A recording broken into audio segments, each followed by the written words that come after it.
வாங்க இன்றைக்கி நம்ம தக்காளி ரசம் எப்படி வைக்கிறதுன்னு பார்க்கலாம். வாங்க வீடியோக்குள்ளே போகலாம். ஹலோ ஃப்ரெண்ட்ஸ், நம்ம இன்றைக்கி பார்க்க போகிறது தக்காளி ரசம். தக்காளி ரசம் வைக்கிறதுக்கு என்னென்ன தேவையானதுன்னு பார்க்கலாம். தக்காளி, ஒரு பெரிய தக்காளி எடுத்து வச்சுருக்கேன். தக்காளி நிறைய எடுத்துக்கும் போது நம்ம புளி கம்மியாக எடுத்துக்கிட்டால் போதும். நிறைய பேர் சொல்லுவாங்க புளி சாப்பிட்டா ரத்தம் சோகை வரும் அப்படின்னு. ஸோ அந்த மாதிரி ப்ராப்ளம்ஸ் வரும் அப்படின்னு பயப்படாமல் இருக்கணும்னா தக்காளி நம்ம கொஞ்சம் நிறைய ஆட் பண்ணிக்கலாம். நான் ஒரு பெரிய தக்காளி அளவு எடுத்துருக்கேன். தக்காளி போட்டால் நமக்கு தக்காளி ரசம் ஸ்வீட்டாகவும் இருக்கும், குழந்தைங்களுக்கும் தைரியமாக கொடுக்கலாம். அடுத்தது தேவையான பொருட்கள் ஜீரகம், மிளகு, பூண்டு, காஞ்ச மிளகாய். எங்கள் வீட்டில் காரம் கம்மியாக தான் சாப்பிடுவோம், அதனால நான் காரம் கம்மியாக போட்டிருக்கேன். எனக்கு தேவைன்னா இன்னும் கொஞ்சம் கூடுதலாக நீங்கள் ஆட் பண்ணிக்கலாம். இது எல்லாத்தையும் நம்ம எடுத்து வச்சது எல்லாத்தையும் மிக்சியில் போட்டு அரைச்சி எடுத்துக்க போகிறோம். ஃபஸ்ட்டு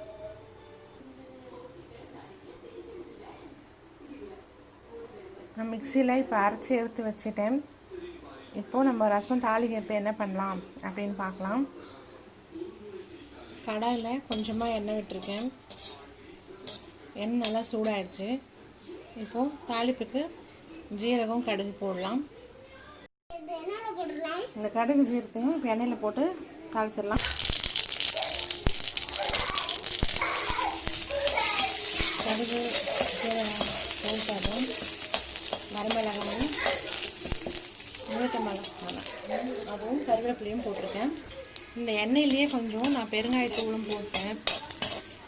அது எண்ணெயிலேயே நம்ம கொஞ்சம் வதக்குனா அது ஒரு டேஸ்ட் நல்லாயிருக்கும், ஃப்ளேவர் நல்லாயிருக்கும். கரைச்சி வச்சுருக்க புளி தண்ணியை அதில் ஆட் பண்ணிக்கலாம்.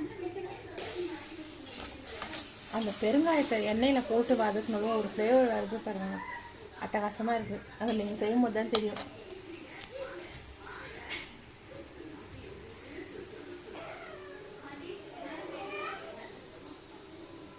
தேவையான அளவு உப்பு போட்டுக்கோங்க.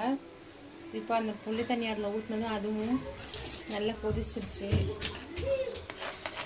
இப்போது நம்ம அரைச்சி வச்சுருக்கேன் பேஸ்ட்டை அதில் போட்டுக்கோங்க. இந்த பேஸ்ட்டில் நீங்கள் தனியா கூட வறுத்துட்டு போடலாம். அது கொஞ்சம் ஃப்ளேவர் ரொம்ப ஹெவியாக இருக்க மாதிரி எங்கள் ஃபேமிலியில் ஃபீல் பண்ணுவோம். அதனால நான் தனியாக யூஸ் பண்ணல. நீங்கள் அதை சேர்த்தும் போடலாம்.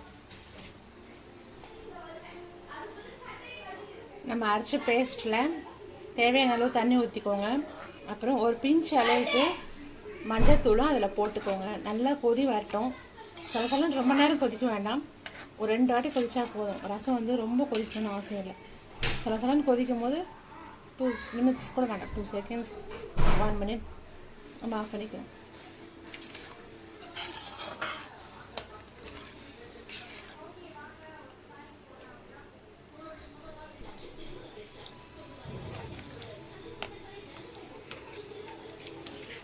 கருவேப்பிலை ஃபஸ்ட்டே போட்டோம். ஃபைனலாக கொத்தமல்லி கொதி வரும்போது லாஸ்ட்டாக போட்டிருக்கேன். கொதி வந்ததும் நம்ம ஆஃப் பண்ணிடலாம்.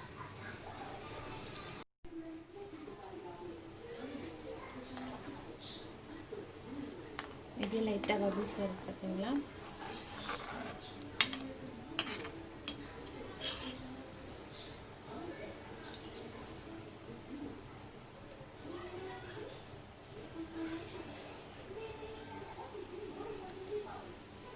பார்த்தீங்களா? இப்போ நல்லா கொதிக்குது. அவ்வளோதான், இந்த அளவுக்கு கொதிச்சா போதும். நம்ம இப்போ அடுப்பை ஆஃப் பண்ணிடலாம். ஆஃப் பண்ணிவிட்டு ஒரு சர்விங் மோடுக்கு நான் ட்ரான்ஸ்ஃபர் பண்ணி எடுத்துக்கிறேன்.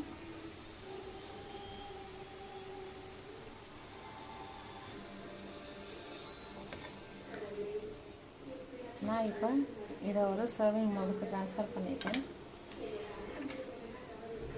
அட்டகாசமான தக்காளி ரசம் ஆசமாக ரெடி ஆயிடுச்சு.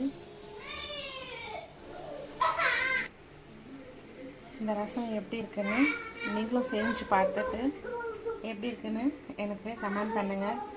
இந்த வீடியோ பிடிச்சிருந்தா லைக் பண்ணுங்கள். என்னோடய சேனலை ஃபஸ்ட் டைம் பார்க்குறீங்கன்னா சப்ஸ்கிரைப் பண்ணுங்கள்.